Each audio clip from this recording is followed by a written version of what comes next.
All right, let's get into it. A lot to cover, but good morning or afternoon.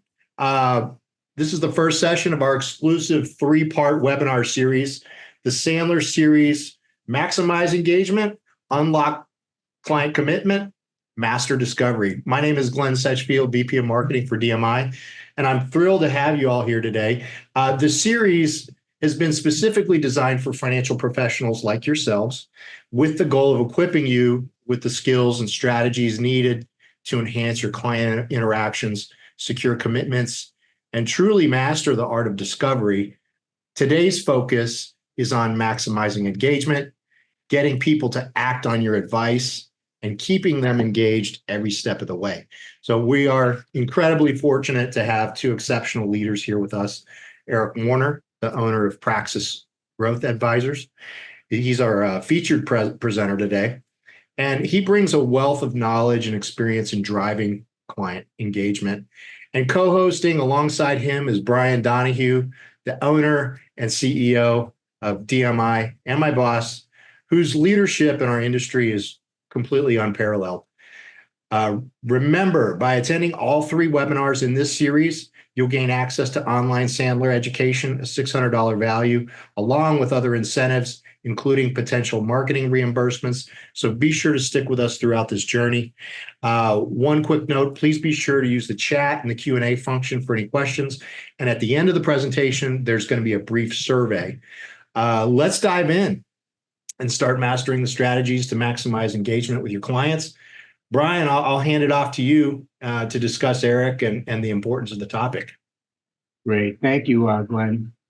And I appreciate everybody's attendance. As Glenn said, we've got people from all over the country, well over 100 people on this very important topic. And I first and as well want to thank all of our active advisors and express my appreciation for all the business you send to us. We appreciate the loyalty and the belief in DMI. And for anybody who's new to DMI and is attending this webinar, we'd love to earn your business. So this is just one example of some of the value we like to bring to our relationship. So as Glenn said, today we're going to be talking about maximizing your engagements with clients and prospective clients, and specifically how to effectively set the stage of a productive discussion and gain mutual agreement on building your relationships. And then in session 2, because this is a three-part series, we will focus on what motivates people to make changes and how to discover it. And then in our third and final session, we will focus on the art and science of asking good questions.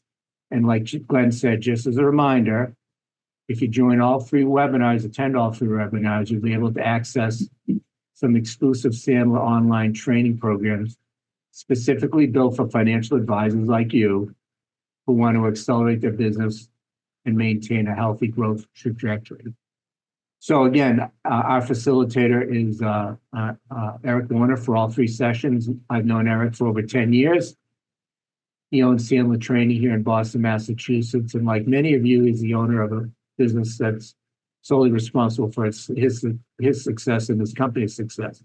And in the past 10 years, Eric's partnered with the DMI sales team and worked with thousands of individuals who are consistently focused on their own personal and professional development and want to build strong relationships with their clients, one conversation at a time. So thank you all for attending. Eric, I'm going to turn it over to you. All right. Well, thank you, Brian.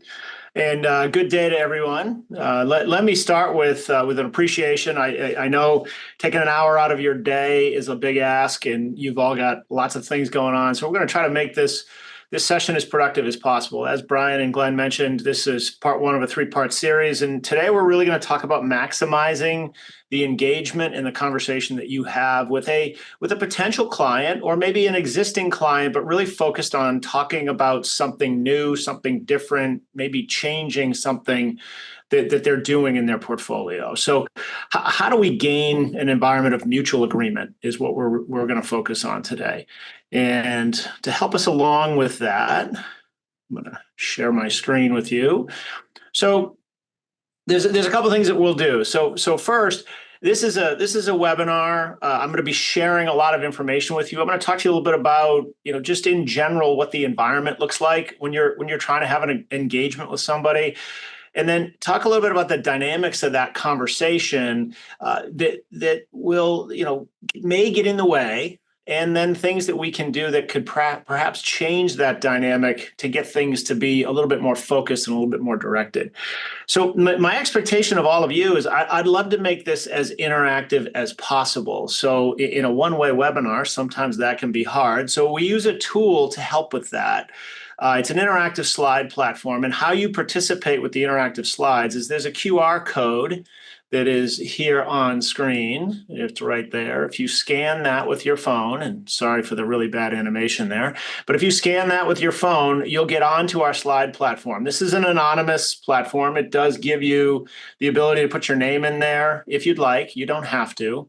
The other way to join the platform is in the chat. I am sharing a link to these slides as well. You can join them via your desktop. So what this will allow you to do is, you can see we got some reactions coming onto the screen. You can like content.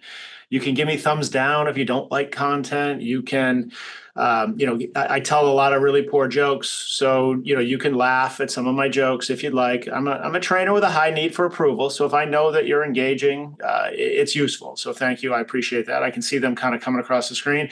Again, it's anonymous. You don't have to put your name in there, but if you do, that's perfectly fine as well. It's purely for an engagement purpose. So engage with us. If I talk about something that resonates, give me a thumbs up. If I talk about a concept that you think really would work in your world, give me the heart emoji. If I say something funny that's usually generally poking fun at myself, well, then you can laugh along with me as well. And I'm also going to ask for some polling to gather some information to get your perspective, and ask you some open-ended questions where you can fill in your responses. We do have profanity filtered in there. So, if you feel the need to keep it clean, well, of course, but, we're also okay with some salty language in there if need be. So when we're done with this, so my goal here is to not talk at you for a full hour, is to, share some information, have a dialogue for about 45 minutes. And then hopefully when we're done, you'll pick up maybe one or two things that you can put into practice, or that you might think about using in your own world and your own conversations, right? So the goal is pretty simple here. For your hour of time, let's see if we can get you one or two things that you can take away and use in your practice. Does that sound fair? If that sounds fair to you, give me a little thumbs up on the interactive slide platforms. All right, I see a number of those coming through here. I see only about 13 of you have scanned that. Trust me, it won't hurt. It'll make our conversation a little bit richer. But take a second, scan that QR code with your phone, and just go ahead and log onto those slides. I'll leave it up for the first couple of slides.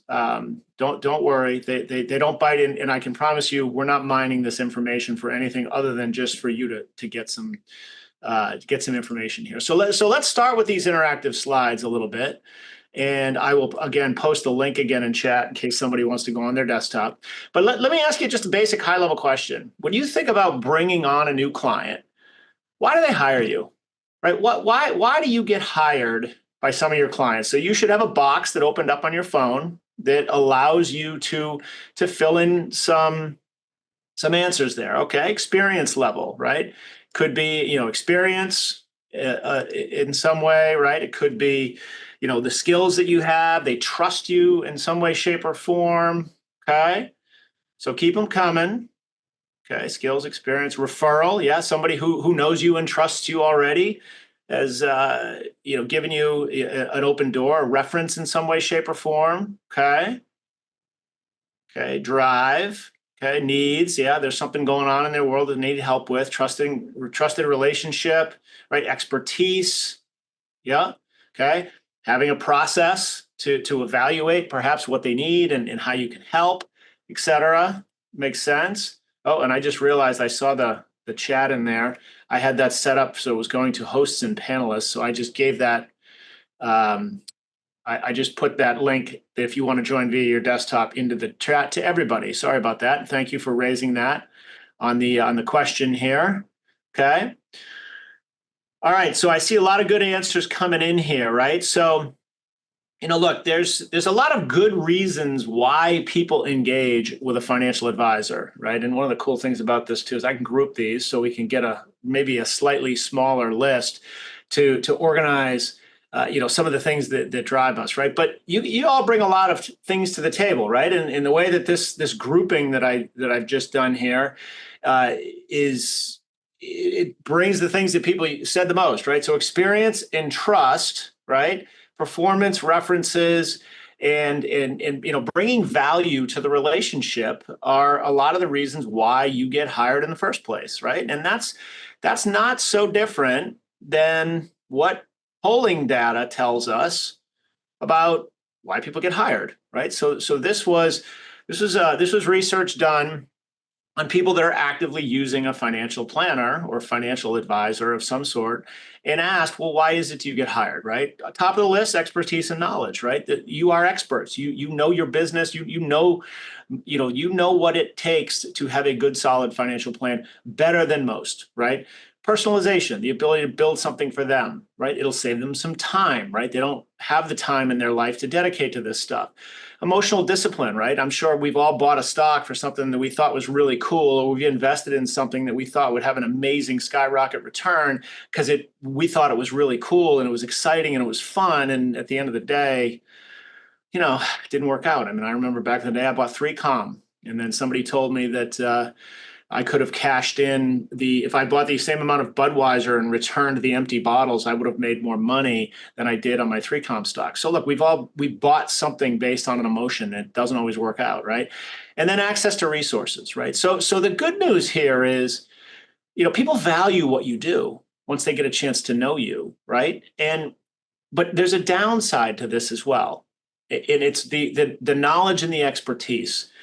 And sometimes as experts, as people that are paid to dispense advice, to give information and to help people think about things differently, we often rely on these things alone to help get us where we want to go. So we tell people what they should be doing. We give them lots of information about, our knowledge and our expertise and our value, and we share with them a whole bunch of things. We give them broad plans, and then I don't know, maybe you haven't experienced this, but they don't take action.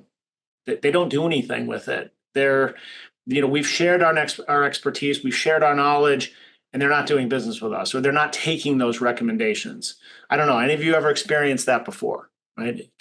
I see some thumbs up coming here, right? So sometimes, look, we add a lot of value, but we have to be mindful about how we use it, right? And when we present it.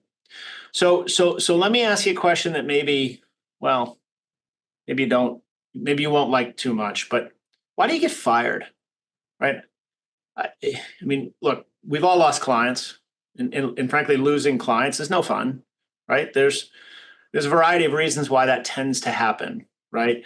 But when you've had things that have gone sideways and the relationship with a client has soured, why do you typically get fired? So I'm starting to see some stuff pop in here, right? And largely, again, based on polling data, these are the biggest reasons that people cite for why they change advisors, why they give up an advisor. In some cases, why they hire a new advisor, right?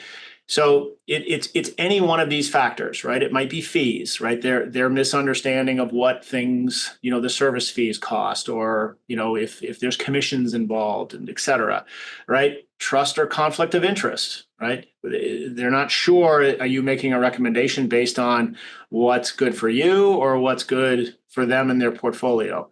Certainly life changes, right? Things happen. Right? People get married, people pass on, right? There's a variety of things that can go on that indicate life changes. They have children, they buy houses, they do all these different things that change their financial picture, right? So the reality is when people are polled, the number one reason that people change advisors or they leave is communication. Right? Whether it's lack of responsiveness or it's just not effective in terms of how the conversation is going, right? So communication is the number one reason why you keep clients, you get clients, and your clients, frankly, are happy and refer other clients to you, right? So communication becomes pretty paramount to this. Now, when things don't go right, it could be communication at the top of that list, but perhaps it's communication around the performance and what their expectations are, and what they should be thinking about in terms of setting a goal or looking for a return on investment, right? Or it could be around fees, right? They just didn't fully understand or ask the right questions or understand, how this whole process was going to work, right? We're going to talk about trust in a little bit more depth in a minute and where some of those things may come from, right? But it could be just a perceived lack of transparency or a number of things that we are not communicating effectively on. So they don't feel like they're getting the whole story, or maybe you don't feel like you've gotten the whole story. And then obviously communication around life changes, right? Things are happening all the time in people's lives, and the more aware of them we are, the better position we are that we can serve them properly and be aware of what's going on, right? So that communication becomes paramount, and it becomes paramount really around the trust building process. Now, I've got some good news and bad news for you. I mean, maybe you can use your interactive slides here to give me a thumbs up. And if some of you've gotten disconnected, so here's the problem sometimes with these interactive slides. If your phone does something else and you go back to the slides, sometimes they've gone to sleep. You have to wake them up again, or you've moved off your browser and need to log back in. So I'll put that back up here again. So, but give me a thumbs up if if you've ever felt like the person that you're talking to maybe isn't sharing the whole story with you. They're not telling you everything. They're not giving you all the information that you need to make a recommendation. Wow, a lot of thumbs ups are coming our way here, right? So, you talk about that communication and getting people to be open and honest and tell you the real story, tell you what's really going on. I mean, as trusted advisors, as consultants, fiduciaries, people who have the best interest of seeing their clients succeed, if you don't know the whole story, you can't help them, right? But look, and again, this is the part of the program that you might not like, okay? But there's some bad news here. So Gallup did some in-depth polling surrounding professions that have a perception of honesty and high ethical standards. And they pulled the worst. So here's the good news is. The good news is, I don't think any of you on here sell cars. And there's nothing against people who sell cars for a living, right? Many people can make a great living selling cars. And there's, frankly, some very, very good car salespeople out there in the world. The reality is that only 9% of the general public feels that this is a profession where the folks are honest and operates with a high ethical standard, right? Only 9%, 91% of the people in the general public think that these people are not honest and they don't operate with high ethical standards. Perhaps slightly more good news, unless you have aspirations of moving into some sort of political career. Second worst rating was members of Congress. I'm sure that's not a surprise to anyone. So we'll move off of that one quickly. But look, here's the unfortunate piece. Tied for third is senators, advertisers, and insurance salespeople. And coming into a close fourth is stockbrokers. Now, I'm sure more than one of you, perhaps 80 of you, are saying, I'm not an insurance salespeople, and I am certainly not a stockbroker. And I get that. That's probably very accurate to you. But it may not be very accurate to some of the people that you're talking to if you're talking to them about insurance vehicles as part of their plan. When you start talking about life planning and uncertain events around disability and being able to protect against income loss, or, all of the things that go into a good financial plan, there's a lot of insurance elements to that, right? Ensuring that they have steady income when they stop earning income are insurance-oriented products in some way, shape, or form. But the reality is that industry has not high levels of honest and ethical standards in terms of how it's perceived in the marketplace. So when you start talking about some of those risk factors and some of those elements of your plan that may involve elements of insurance, people's guard goes up, right? And look, it's not you, it's perception of the way that they view the market, that space, right? The other side of this is stockbrokers. And again, I don't believe that you all view yourselves as stockbrokers. You're probably not. But let me ask a question. How often does it happen when you go to a social engagement of some kind and somebody finds out that you're in the financial world and they start asking you things about Google or Nvidia or Tesla or some of these companies that have been hot, high-flying stocks, and wondering, right, are these things that people that they should be investing in and they should be talking about, right? So you may not consider yourself a stockbroker, but a lot of the general public thinks that people who are in the investment space are ultimately stockbrokers, right? Now, I'm not sharing this with you to ruin your day. I'm sharing this with you to create a realization of it doesn't take much for us to quickly get bucketed into areas that cause people to shut down, right? When we go into sensitive areas where we're talking about things where they may not fully understand and they're making recommendations, you're making recommendations to them about actions they should take, and maybe they're not ready to go there yet. Perhaps they feel a little bit pushed, right? You get lumped into these categories, right? So it's simply an awareness to thinking about how you want to manage some of these conversations. Okay, so let me go to another question. So this is another word cloud, and again, if you got bounced out of the slides, you can scan that QR code, right? Or you can click the link that's in the chat here, and you can join the slides that way. But if you think about if you want to have a productive conversation about a sensitive topic, now let's face it, people's financial livelihoods, their nest eggs, perhaps their legacy, and their desire to leave something behind to others, right? Those are sensitive topics, right? They don't come easily with a lot of folks, right? They might not understand all the elements. They might not understand what's at stake. They might not understand the vehicles or the dynamics or what's required, right? So these are sensitive conversations. And sensitive conversations, right? There's certain elements that need to be in place, right? And I see some good ones coming in here. Empathy and trust seem to be the top of the list right now, right? So, right, there's a lot of things that we've got to have an open and honest conversation, right? So, empathy, trust, listening, familiarity, understanding, strong relationship, right? There's got to be some levels of motivation for people to be willing to have those conversations, right? There's got to be some level of seeing you as an expert, as someone who can rely on them, right? Maybe there's some level of pain that's happening in their world, right? So, if you're going to have a productive conversation, right, there's a lot of things going on at play. Right. And you guys, I think, have a really good understanding of, what's necessary. Right. So if you ask psychological professionals, what are the key elements that are most important for sensitive conversations? Top of the list is empathy, right? Understanding and concern for the other person's feeling. How are they feeling?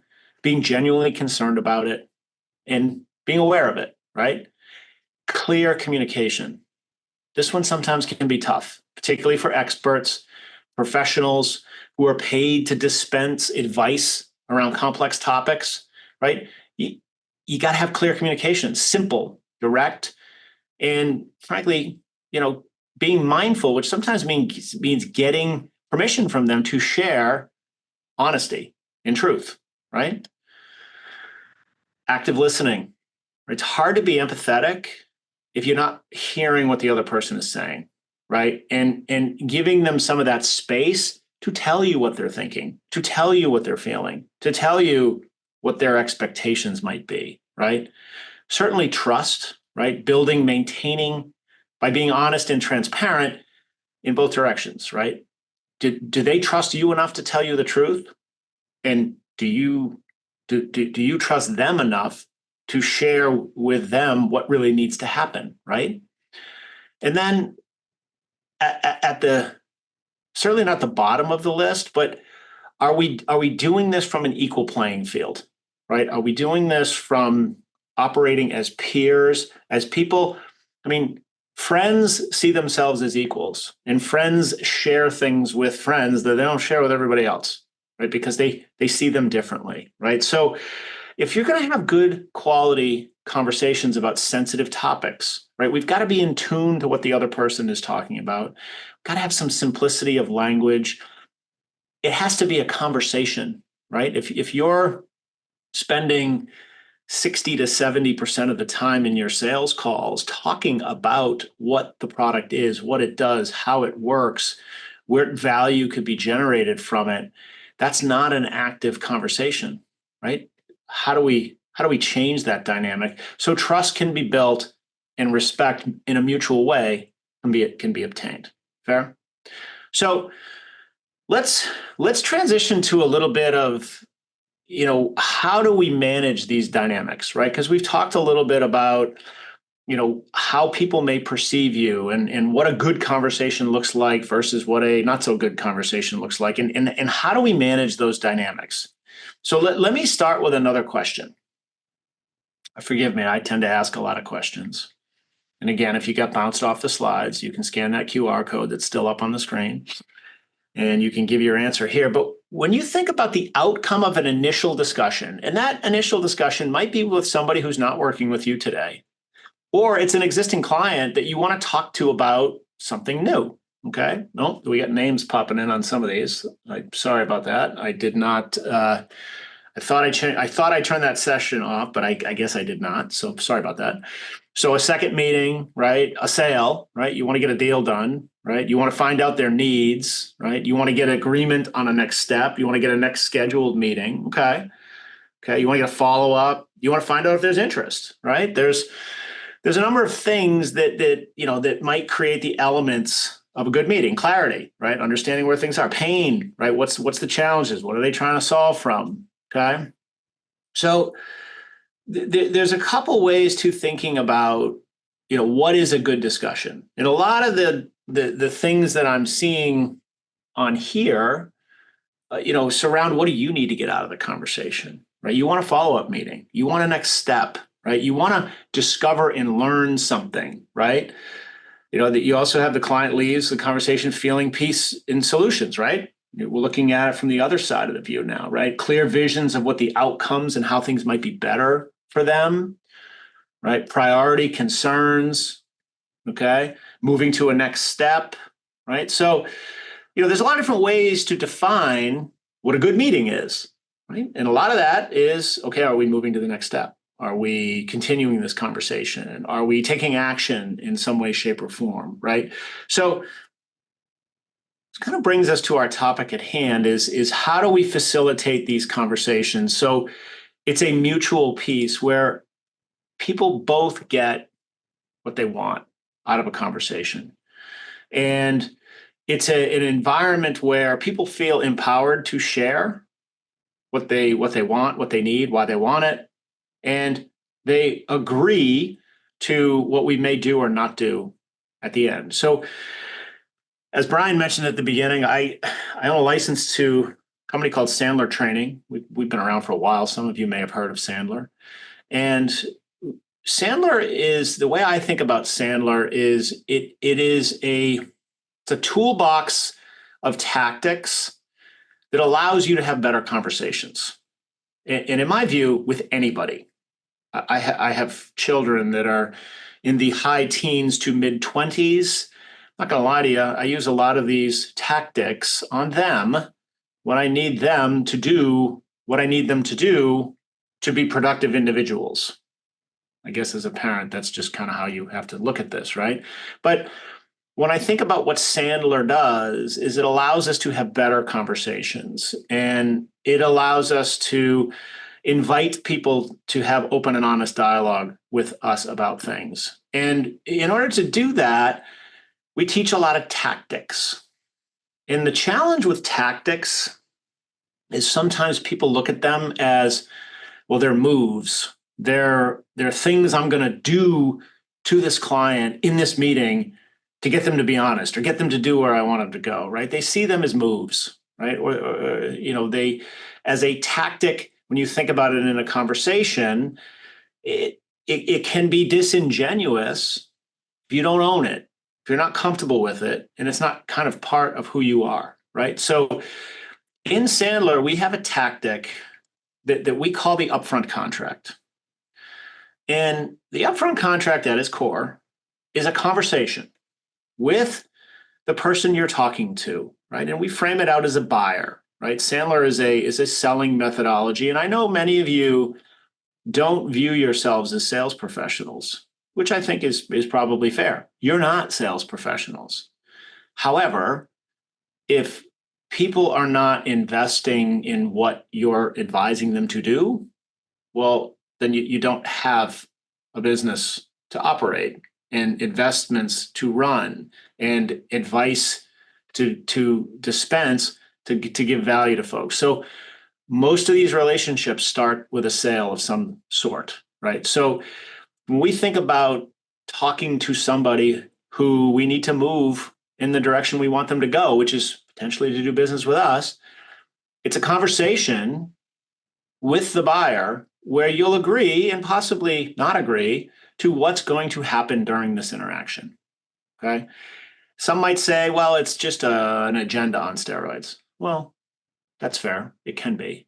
But I really look at it as, let's set the stage for what we're doing, and let's all get on the same page with what we're going to do here today. And as to give you perhaps a little bit of an example, I'll go back to the very beginning of this meeting. When I was handed the reins for this, I started off with, thank you for all joining me for the next hour. And, high level, this is what we're going to talk about here today. And then I shared with you a little bit about what I was going to do and how we're going to run. And I asked you all to participate along with me, to join the slides, to give reactions, to comment and use our note page. I gave you a little bit of how I was hoping you guys would work with me today in this environment. And then I gave you a decision to make at the end, right? Give me one or two things that you might take away and you can use here, right? At a high level, that's what we call an upfront contract, right? It's getting agreement at the beginning of the conversation as to how that interaction is going to go and get everybody bought in. Now, granted, this is a one-way webinar. It's a lot with 70 people on it. It's a little difficult for me to get all of your opinions and your thoughts, which is why we use the interactive platform. But at least you know what to be prepared for the next hour, right? So if we think about this in a good, solid upfront contract with a prospect or an existing client, there's always going to be that beginning of the meeting where you're doing some small talk, right? You're having some, conversation about current events, weather, local attractions, sports teams. God forbid we talk about politics, right? Whatever it may be, there's some front end conversation going on there. It's just small talk, right? But at some point in time, you're going to get down to business and you're going to start the meeting, right? And typically at that point, I will usually say, hey, before we jump into this here today, would it be okay if we just take a couple minutes and make sure we're on the same page about a few things, right? I've never asked that question where somebody says, no, I want you to do this now, right? Everybody says, yeah, sure. That sounds great. And then, we'll talk about a few things, right? First, why are we here, right?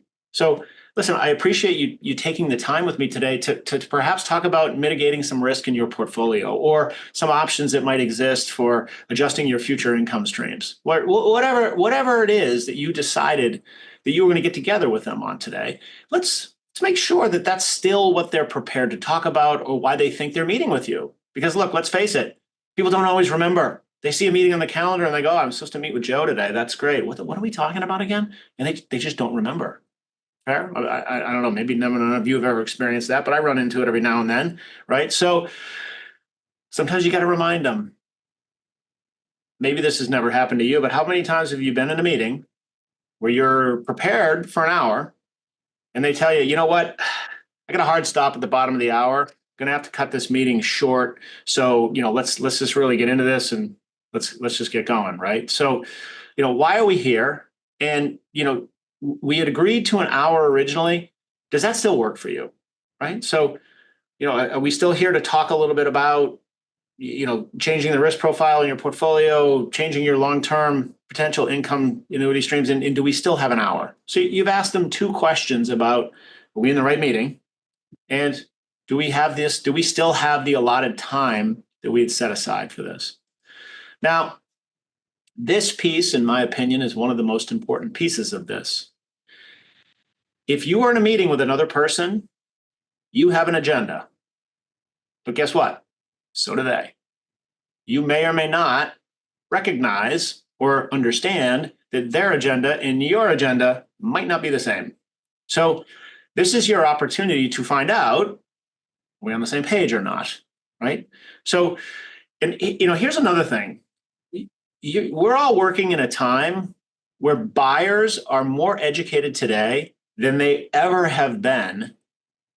In the history of buying, might be a little strong, but if you think about the tools that people that you're selling into have access to today, whether it's social media, whether it's just the internet and the ability to go to company websites or product websites or play forums like Reddit or other places where they can gain opinions, understand other people's points of view.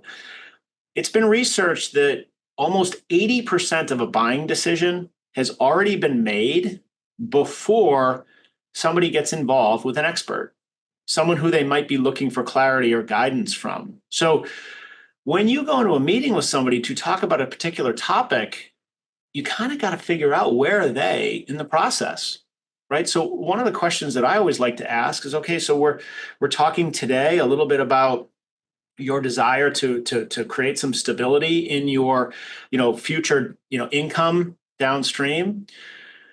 I'm sure you've got a few things on your mind that you want to make sure we talk about today. What's on your list of things that are critical that we talk about today? Or what are some things that you've already seen or researched that you want to get our perspective on and you want to understand, right? You're asking them about why it is that they're with you, right? What is it that they want to get out of the interaction? What are the things that they value, right? Now, I always say, what's on your list, right? What are a few things you want to make sure we cover today in order for you to get value? So I can just jot down a couple things. Okay, you want to talk about A, B, and C. Great, thank you for sharing with that. Now you've got to get permission to do what you want to do. Again, you're talking about a sensitive topic, right? You might have to ask them hard questions. You might have to ask them questions that would cause them to question whether or not they've made a good decision in the past, particularly if you're recommending that they do something new. So you might have to get permission to do that. I appreciate you sharing me your list.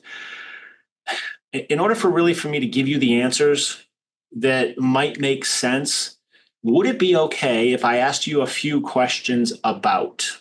And then lay a couple of those harder questions on the table that you might have to ask during the interaction, and ask if it's okay if you talk about some of those things, right? So make sure you're on the same page about why you're in the meeting, confirm how much time you have, figure out the priorities that they have coming into the meeting on their agenda, and then get permission to execute yours, okay?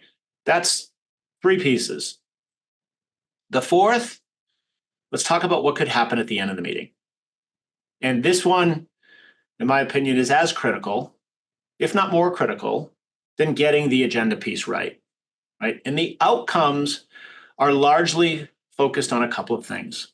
Typically, at the end of this conversation, if we have a productive one, we're going to end up in one of 2 places. One place might be, this isn't a fit. It doesn't make sense. And maybe we shouldn't move forward or continue the dialogues because you don't see this as a good fit. Or maybe based on the questions that I've asked in the discovery, I may tell you I don't think it's a good idea. Are you okay with that as an outcome? You're giving them permission to tell you no, right? So if they don't get there at the end, you also want to very much frame up, what does next steps look like? What might we do instead if we don't get to that outcome, right? So this is where you start to, frankly, give up a little bit of control. And I want you to think about this for a second. When I asked you guys, what did you want for the outcome of the meeting?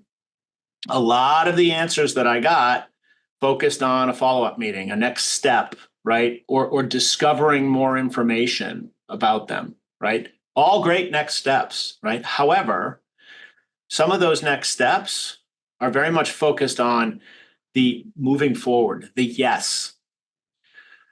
Why do you think salespeople have such bad names? We're often pushing people towards a yes. We're always looking for, let's move to the next step. Let's talk about where do we need to go? Once we've had this conversation, how do we keep this moving? If we want people to be comfortable, trust us, and feel like they have some control in the process, we've got to give them an outcome that includes not doing anything or stopping or saying no, right? Two things happen there. One, you build some trust because you're giving them the option to proceed versus you assuming they want the option and telling them what the next step will be. If they make that decision to move forward, they feel like they have some control. So I want you to ask you this question. How do you feel when you are in control of a situation? Right? How do you feel when you're in control of a situation? All right. What is it that brings out, when you feel okay, you feel empowered, right? You have options. You can make choices, right? You're not being pushed by somebody in one direction or another.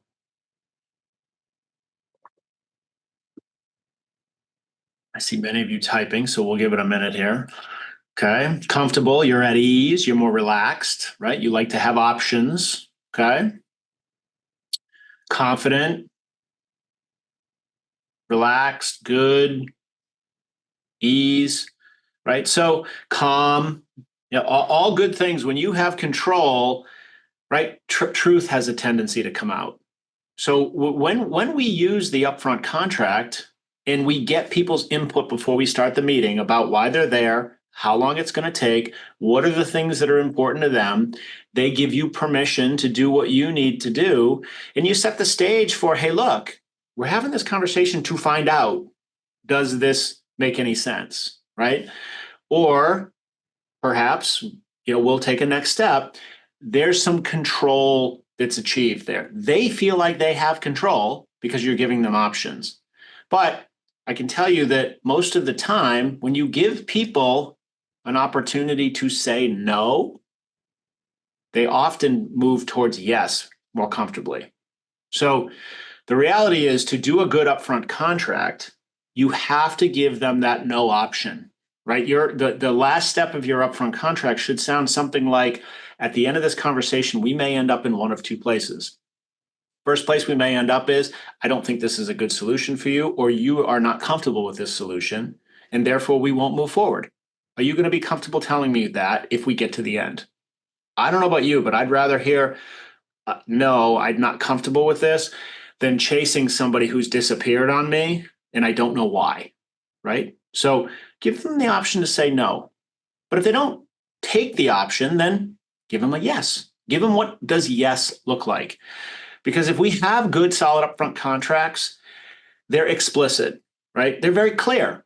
At the end of the day, this is a contract. It's a verbal contract. But good contracts should be very clear and agreed, right? And if they're agreed, it's beneficial for both parties, right? So maybe one or two of you are wondering, well, how do I make this conversational, right? How do I weave this into the first 5 minutes of my meeting so I can actually have the conversation about what I want to have, which is, why do they need this product and do they qualify for it? And is this something that I should be recommending? So I like to think about this. I'm a very literal learner, and I'm not that bright. I found that out in third grade for the first time when they invited me to do it for a second time. So I realized that at then maybe I wasn't the smartest guy in the room. But I like cues that help me to remember things. And this one I find very, very simple. We call it at not, right? It starts with appreciate. I appreciate your time today. My understanding is that we have X amount of time scheduled to discuss the purpose of your meeting. Does that still work for you? Simple question, but the key there is it's got to be a question. It's not, hey, we got an hour here today to talk about this. Okay, it's a question. Naturally, you've got some questions for us. You've got some things on your agenda that you want to get out of the conversation today. What are a few things that you want to make sure that we cover so this is a productive hour for you? Get their agenda. And if they don't have an agenda, you can suggest one. Well, sometimes people ask me about what are other people who what are the demographics of people who use this product? What are the main reasons why they buy it, right? What do the costs look like? Are those things on your list that you want to make sure we cover today? Give them some suggestions so they feel like they're having the ability to set the stage for this meeting. In order to provide you with the most appropriate answers, would it be okay if we also discussed?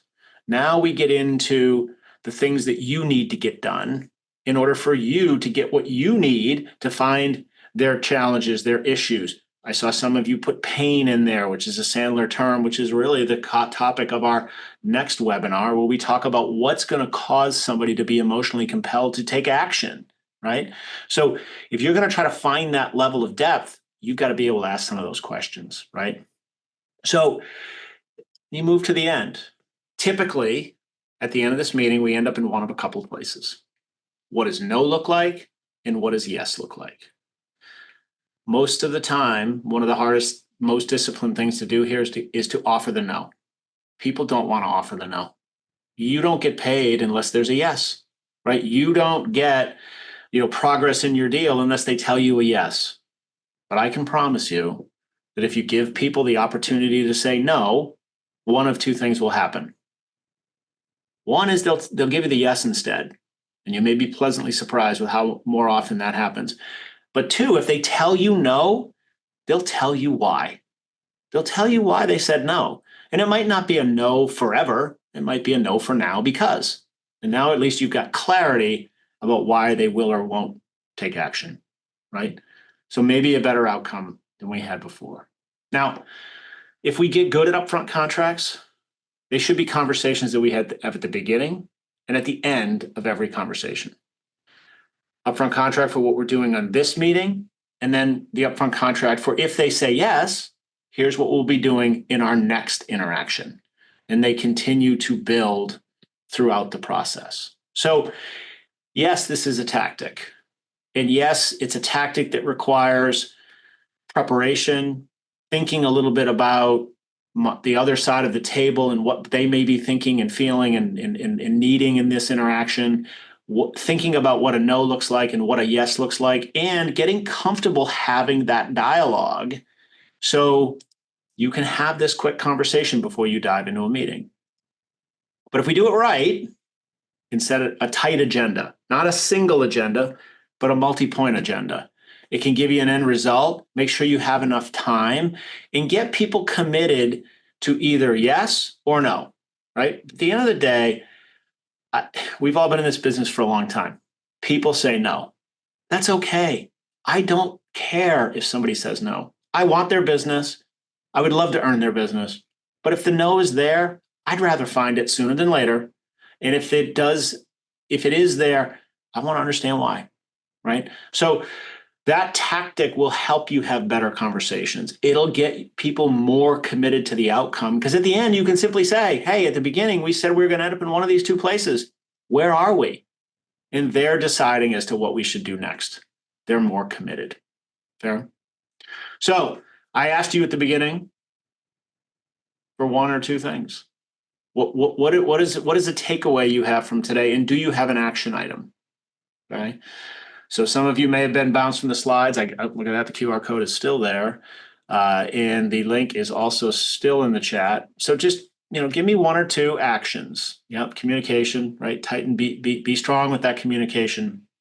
So as you're putting in your lessons, your action items here, this is the first of 3 webinars. We are going to talk also about, now that you've set the stage to have a productive conversation, how do we find out what's going to motivate these folks to do something different, right? Because at the end of the day, that's what's important, right? What is it that, is going to motivate them to do something better? Okay, so I'm getting some good actions in here, right? Aim for the no, which can get you to more yeses, right? Laying out agendas for most meetings, right? Most of the ways I'm doing things are the way I should be doing them. All right, Gene, good work, right? Give up some control to get it back, right? Planning the meeting. Okay, good. Right, give them the opportunity to say no. That's where trust comes from, right? When you push people towards yes, sometimes, they move in the other direction, right? Communication is key. Yep. All right, so I'll leave you with this, right? You can't control the results, but you can control the effort level and the focus as to what you do in those meetings, right? So taking that little bit of time at the beginning of the meeting to set the stage properly will go a long way for, 1, you finding and getting to the truth, and 2, getting people committed to those outcomes. So I appreciate your time and attention today. If we talked about anything here that you want to talk more with us about, you can reach me at this QR code if you want to grab a couple minutes on my calendar. If you have specific questions about anything we talked about or what we do here at Sandler Training, I'm happy to talk you through that. If you have questions about DMI and how to partner with them, you can scan Declan's QR code, and Declan will take you through there. And if you are an existing DMI client, you can always reach out to your VP, who can give you more information about the upcoming webinars, way to take advantage of some of the things that we're offering as a DMI partner to help make you better, stronger communicators and sellers into your product. So with that, I thank you for your time, and I'll turn it back over to Brian. Or Glenn, sorry. Yeah, no, I'll take it from there, guys. Thank you so much. And you know what? And I love the engagement with the slideshow there. That was great. And great content as always, Eric. So thank you very much. I don't think we have any Q&A at this time. One thing I might ask you to go over, Eric, is the software offer. If you attend all 3 webinars, what can people get? Yeah, great, Glenn. Thanks for bringing that up. So what we've offered is, if you participate in all 3 of these webinars, Sandler has an online learning platform that's designed for financial advisors to help you with both, building your own personal production plan surrounding, acquiring and bringing on new clients, building those relationships, developing, opportunities with them to manage their assets and manage their resources and do their planning process with them, as well as kind of managing that ongoing relationship. So we've got an online platform that's a self-paced course that you can go through there. Anybody who signs up for all 3 of these webinars that wants to have access to that course, we'll give it to you at no obligation. Awesome. Thank you so much, Eric. You covered everything I wanted to cover. So, except I would just mention that we do have our Sandler Series 2 Unlocking Client Commitment on September 11th, and then our third series or third installment on Mastering Discovery on September 25th. So you'll receive some reminders around that. Actually, should already be on your calendar. But we do hope you can join. We loved your engagement today and appreciate your time. So, Maureen, just want to double check that we don't have any questions that we need to cover. I'm not seeing anything. No, everyone is satisfied. All right. And we do have one question. Are we automatically signed up for the following 2 meetings for reminders and such? Yes, you are. So, appreciate the question. But thanks so much, everybody. And we will see you in the next one. Eric, really appreciate the presentation. Fantastic. All right. Thank you, Glenn. Thank you, Brian, for having me. And thank you, everybody, for giving me an hour of your day today. I hope you got some value and you can put some action items into your day-to-day. Thank you. Thanks, everybody. Cheers all. Thank you. Nice Wednesday. Bye-bye. Thanks.